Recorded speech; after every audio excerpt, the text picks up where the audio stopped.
friends and families, welcome to Free Baking Class by Elfin. இன்னைக்கு ஒரு சூப்பரான ஹெல்த்தியான பர்கர் பன்னு தான் வீட்டிலே எப்படி செய்யலான்னு ஈஸியாக வீடியோவில் தெளிவாக விளக்கமாக சொல்லியிருக்கேன். ஸோ வீடியோவை ஸ்கிப் பண்ணாமல் பாருங்கள். நீங்கள் 90s கிட்ஸாக இருந்தீங்கன்னா கண்டிப்பாக இந்த பன் பட்டர் ஜாம் உங்களுக்கு பிடிக்கும். அதே நேரத்தில் இப்போலாம் வெளியில் பார்த்தீங்கன்னா இந்த மாதிரி வெறுமனே பன் கிடைக்கிறதே இல்லை. அதை வீட்டில் எப்படி ஹெல்த்தியாகவும் டேஸ்டியாகவும் சாஃப்டாகவும் ஸ்பாஞ்சாகவும் செய்யலான்னு இந்த வீடியோவில் தெளிவாக சொல்லியிருக்கேன். வாங்க பார்க்கலாம்.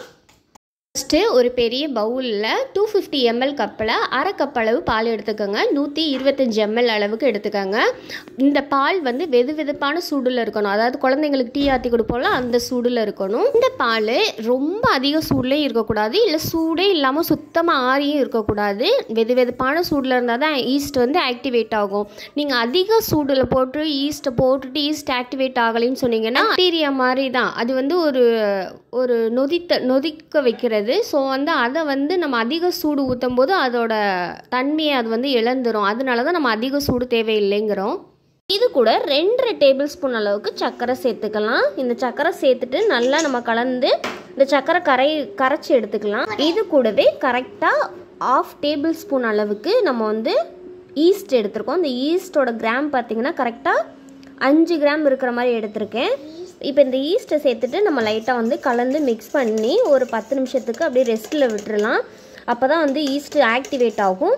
நேரத்தில் அதிகமாக பால் சூடாக இருந்தாலும் ஈஸ்ட் ஆக்டிவேட் ஆகாது, ஈஸ்ட் எக்ஸ்பைரி ஆகிருந்தாலும் நம்மளுக்கு ஆக்டிவேட் ஆகாது. இப்போ நொற மாதிரி பொங்கி ஒரு புளிச்ச வடை வரும். அந்த 10 நிமிஷத்துக்கு நம்ம வந்து வெயிட் பண்ணலாம். இப்போ 10 நிமிஷம் அப்படியே ரூம் டெம்பரேச்சரில் விட்டாச்சு. லைட்டாக அந்த மாதிரி நொற மாதிரி இந்த ஓரங்கள்லாம் வருது பாருங்கள், லைட்டாக அலம்புனாலே தெரியும். இது வந்து ஒரு புளிச்ச ஸ்மெல்லும் வரும், அப்போனா ஆக்டிவேட் ஆகிருக்குன்னு அர்த்தம். இப்போ வந்து ரூம் டெம்பரேச்சரில் இருக்க முட்டை வந்து நான் ஒரு முட்டை எடுத்துக்கிறேன். இந்த ஒரு முட்டையை இதிலே ஊற்றிக்கலாம்.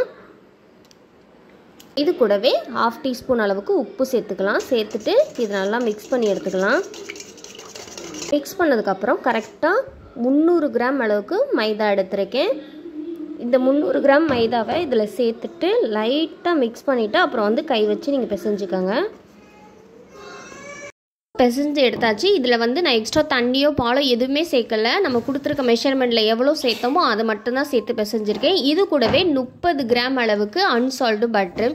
இது வந்து கூலிங் டெம்பரேச்சர் போய் சாஃப்டாக இருக்க மாதிரி பயன்படுத்துங்க. அப்போ தான் வந்து நம்மளுக்கு ஈஸியாக ஆக்டிவேட் ஆகி கிடைக்கும். நீங்கள் சில்லுன்னு அதை வந்து சேர்த்திங்கன்னா ஆல்ரெடி நொதிச்சிருக்கிறது ஹீட்டில் தான் நொதிச்சிருக்கு. இதையும் நம்ம வந்து சில்லுன்னு போட்டால் ஆக்டிவேட் ஆகாது. இதை இப்போ ஒரு ஒர்க் ஏரியாவுக்கு மாற்றிக்கலாம். அப்போ தான் வந்து நம்ம நல்லா அழுத்தம் கொடுத்து பிசைய முடியும். ஒரு பாத்திரத்தில் வச்சு பிசைஞ்சோன்னா ரொம்ப இந்த மாதிரி இழுத்து நம்மளால பிசைய முடியாது. இப்போ இழுக்கும் போது மாவு வந்து அங்கங்கே பிச்சுக்கிட்டு வருது. ஆனால் நம்ம பிசைய அது அப்படியே எலாஸ்டிக் மாதிரி நம்மளுக்கு ரப்பர் மாதிரி இழுத்துட்டு வரும். ஸோ அந்த அளவு வர்ற வரைக்கும் நம்ம வந்து நல்லா கலந்து எடுத்துக்கலாம். சாஃப்டாக ஒரு 10லேருந்து 15 நிமிஷம் வரைக்கும் நல்லா அழுத்தம் கொடுத்து இந்த மாதிரி பிசைஞ்சு எடுத்துக்கலாம். கூட நம்ம இந்த மாதிரி அழுத்தம் கொடுத்துட்டு கையை வெளியில் எடுக்கும்போது நம்ம கையில் வந்து ஒட்டாமல் இருக்கணும். அந்தளவுக்கு நம்ம பிசைஞ்சதுக்கப்புறம் இந்த மாதிரி அதே பாத்திரத்தில் வச்சுட்டு கரெக்டாக 1 மணி நேரத்துக்கு நல்லா போட்டு மூடி வச்சுருங்க. அதிக வெப்பமாக இருக்கிற டைமில் வந்து அதாவது வெயில் போடுற டைம்லலாம் சீக்கிரமே வந்து நொதிச்சு வந்துடும். நீங்கள் நைட் நேரத்தில் பண்ணுறீங்க இல்லை குளிர் டைமில் பண்ணுறீங்கன்னா பொங்கி வர்றதுக்கு அதிக நேரம் எடுத்துக்கிறோம். அந்த குளிர் டைம்லலாம் ஈஸியாக பொங்கி வர்றதுக்கு நீங்கள் இந்த பாத்திரத்தை கிச்சனில் வச்சுருங்க. கிச்சன் எப்போதுமே ஹீட்டாக தான் இருக்கும். ஸோ வந்து ஹீட்டாக இருக்க இடத்துல அதிக சீக்கிரமாக நம்மளுக்கு வந்து பொங்கி கிடச்சிரும். இந்த மாதிரி கிளிங் ரேப் போட்டு நீங்கள் மூடி வச்சாலும் சரி, இல்லைன்னா நல்லா ஒரு அடர்த்தியான கனமான இந்த தேங்காய் பூ துண்டுலாம் சொல்லுவோம்ல அந்த மாதிரி கனமாக மூடி வச்சாலும் சரி, இல்லைன்னா ஒரு தாளம் கூட கரெக்டாக ஃபிட் ஆகிற மாதிரி மூடி வச்சிட்டிங்கன்னா 1 ஹவருக்கு நல்லா ப்ரூஃப் ஆகி கிடச்சிரும். எல்லாம் செஞ்சும் உங்களுக்கு ப்ரூஃப் ஆகலை அப்படின்னா நீங்கள் வந்து ஈஸ்ட் பயன்படுத்தினது வந்து எக்ஸ்பைரி ஆகிருக்கும், அது பழைய ஈஸ்ட்டாக இருக்கும். வேறு ஈஸ்ட் வாங்கி ட்ரை பண்ணுங்கள். இப்போ 1 ஹவருக்கு அப்புறம் நம்மளுக்கு நல்லாவே டபுள் ஆகிருக்கு. ஸோ வந்து இதை எடுத்துகிட்டு கிளிங் ரேப் எடுத்துகிட்டு நம்ம பிசைய ஆரம்பிச்சிக்கலாம். பார்த்திங்கன்னா இது வந்து அவ்வளோ சாஃப்டாக இருக்கும். அந்த மாவு நம்மளுக்கு ஹேண்டில் பண்ணுறதுக்கே ஒரு ஈஸியாக இருக்கும், அதே நேரத்தில் சாட்டிஸ்ஃபையாகவும் இருக்கும். ஸோ வந்து இந்த மாதிரி ஆனதுக்கப்புறம் இதை வந்து ஃப்ளாட் பண்ணிக்கோங்க. ஃப்ளாட் பண்ணிவிட்டு ஈவனான பீசஸாக வந்து பிரித்து எடுத்துக்கோங்க. இப்போ வந்து இந்த குவான்டிட்டியில் வந்து ஒரு 8 பன் அளவுக்கு பண்ணலாம். ஒரு நார்மல் மீடியம் சைஸ் பண்ணுன்னா நீங்கள் வந்து கொஞ்சம் பெருசாக பண்ணணும்னு நினச்சிங்கன்னா நீங்கள் வந்து கொஞ்சம் 6 இல்லைன்னா 4 அந்த குவான்டிட்டியில் எடுத்துக்கோங்க. அப்போ இன்னும் பெருசாகவே இருக்கும். ஆனால் வேகிற டைமும் அதுக்கேற்ற மாதிரி எடுத்துக்கிறோம். நான் வந்து ஒவ்வொரு பீஸும் இந்த மாதிரி கட் பண்ணிவிட்டு கரெக்டாக 65 கிராம் இருக்கிற மாதிரி நான் எடுத்துக்கிட்டேன். ஒவ்வொரு பீஸும் எனக்கு 65 கிராம் அளவுக்கு வந்தது. ஒவ்வொரு உருண்டையாக எடுத்து நம்ம வந்து இந்த மாதிரி முக்கோண ஷேப்பில் இருக்குல்ல, அந்த கார்னரை எல்லாம் அடிப்பகுதிக்கு போகிற மாதிரி நல்லா சர்க்கிள் கொடுத்து அதை வந்து க்ளோஸ் பண்ணி எடுத்துக்கோங்க. அதை அழுத்தம் கொடுத்திங்கனாலே அதை ஒன்றோட ஒன்று ஒட்டிக்கிறோம். அப்போ விரிசல் வராது. விரிசல்கள் எதுவும் இல்லாத அளவுக்கு இந்த மாதிரி க்ளோஸ் பண்ணிக்கோங்க. அப்போ தான் ப்ரெட்டு அதாவது பன்னு வந்து வேகும் போது அது கொஞ்சம் ஹைட்டாகவும் பெருசாகும்.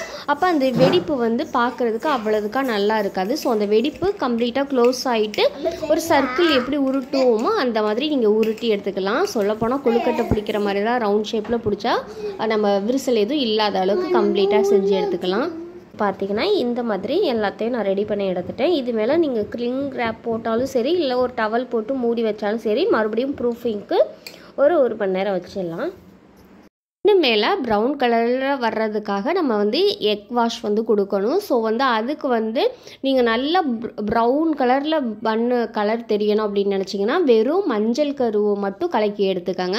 இல்லை எனக்கு வந்து ஒயிட்டும் ப்ரௌனும் கலந்த மாதிரி வேணும்னா ஒரு முட்டையை முழுசாக உடச்சி ஊற்றி அந்த மாதிரி கலந்து எடுத்துக்கோங்க. நல்லா அதை திப்பி இல்லாமல் நல்லா கலந்து எடுத்து வச்சுக்கலாம். இதனால எக் ஸ்மெல் வருமானு கேட்டிங்கன்னா எக் ஸ்மெல்லாம் அவ்வளோதுக்கா வராது. ஸோ வந்து பயப்பட தேவையில்லை. பண்ணெல்லாம் நம்மளுக்கு வந்து டபுளாகி கிடச்சிருக்கு. ஸோ வந்து சூப்பராக ரெடி ஆயாச்சு. இதில் வந்து அடித்து வச்சுருக்கோம்ல, அதை வந்து இந்த மாதிரி ஒரு ப்ரஷ்ஷில் டிப் பண்ணிவிட்டு மேலாப்பில் வந்து நம்ம வந்து கோட் பண்ணி எடுத்துக்கலாம். ரொம்ப கோட் பண்ண தேவையில்லை. லைட்டாக பெயிண்ட் அடிக்கிற மாதிரி தான், லைட்டாக அடிச்சுட்டு விட்டுருங்க. பார்த்திங்கன்னா சீசம் சீட்ஸ்ன்னு சொல்லுவாங்க. அதாவது எள்ளு, கருப்பு எள்ளும் இருக்குது, வெள்ளை எள்ளும் இருக்குது. இந்த ரெசிபிக்கெலாம் வெள்ளை எள்ளு பயன்படுத்துகிறீங்கன்னா நல்ல ரிசல்ட் தரும். இப்போ இந்த வெள்ளை எள்ளு போட்டால் 200 டிகிரியில் top and bottom rod section on பண்ணிவிட்டு 10 நிமிஷம் ப்ரீ ஹீட் பண்ணிக்கோங்க. அதே நேரத்தில் 10 நிமிஷம் ப்ரீ ஹீட் ஆனதுக்கப்புறம் உள்ளே வச்சுட்டு கரெக்டாக 15 நிமிஷத்துக்கு பேக் பண்ணி எடுத்துக்கோங்க. ரொம்ப நல்லா சூடாக இருக்கும்போதே இதில் வந்து பட்டர், அன்சால்ட் பட்டரை வந்து லைட்டாக மேலே வந்து அப்ளை பண்ணி எடுத்திங்கன்னா பார்க்க ஷைனாக இருக்கும், லுக்காக இருக்கும். அதே நேரத்தில் மேலே இருக்க டாப் லேயர் காஞ்சி போகாமல் சாஃப்டாக இருக்கும். பாருங்கள் நம்ம ப்ரெட்டு வந்து எவ்வளோ அழகாக சூப்பராக வந்திருக்குன்ட்டு. இது அவ்வளோ அல்டிமேட்டாக அவ்வளோ ஸ்பாஞ்சாக இருக்கும். பாருங்கள், பார்த்தாலே தெரியும் எந்த அளவுக்கு நம்ம ப்ரெஸ் பண்ணிவிட்டு திருப்பி விடும்போது அப்படியே எலும்பி வரணும். ஸோ இதுதான் இந்த ப்ரெட்டோட கன்சிஸ்டன்சி. இப்போ நம்ம வந்து இதை வந்து கட் பண்ணி காமிச்சிடுறேன்.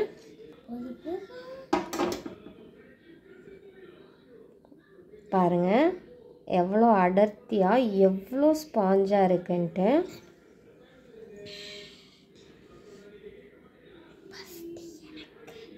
இப்போ இதில் வந்து நம்ம ஜாம் போட்டு காமிக்கிறேன். வந்து நீங்கள் பர்கராக யூஸ் பண்ணலாம். அதே நேரத்தில் பன் பட்டர் ஜாமு, இல்லைன்னா இது பன் அல்வா கூட பண்ணலாம். நிறைய ரெசிபி நீங்கள் கடையில் வாங்க தேவையில்லை. மேக்ஸிமம் கடைகள்லாம் இப்போ வெறுமனே பன்னு வந்து கிடைக்கவே மாட்டேங்குது. ஸோ வீட்டிலே சிம்பிளாக ஈஸியாக அந்த மாதிரி நீங்கள் பண்ணி சாப்பிடுங்க. ஈஸியாக பர்ஃபெக்டாக ஹெல்த்தியாக ஒரு பன் வந்து வீட்டிலே செய்யலாம். கொடுத்துருக்க மெஷர்மெண்ட்டை கரெக்டாக ஃபாலோ பண்ணிங்கன்னா சூப்பராக பண்ணலாம். நீங்கள் 90s கிட்ஸாக இருந்தால் பன் பட்டர் ஜாம் பிடிக்குமான்னு கமெண்டில் சொல்லுங்கள். இந்த பண்ணை ட்ரை பண்ணி பார்த்துட்டு ஃபீட்பேக் எப்படி இருந்துச்சுன்னு கமெண்ட் பாக்ஸில் சொல்லுங்கள். உங்கள் லவ் அண்ட் சப்போர்ட்டை இவ்வளோ நாள் நீங்கள் கொடுத்ததுக்காக உங்களுக்கு ரொம்பவே நன்றி சொல்கிறேன். எங்களுடைய கிளாஸ் உங்களுக்கு பிடிச்சிருந்துச்சுன்னா சப்ஸ்கிரைப் பண்ணி ஜாயின் பண்ணிக்கோங்க. Thank you for all.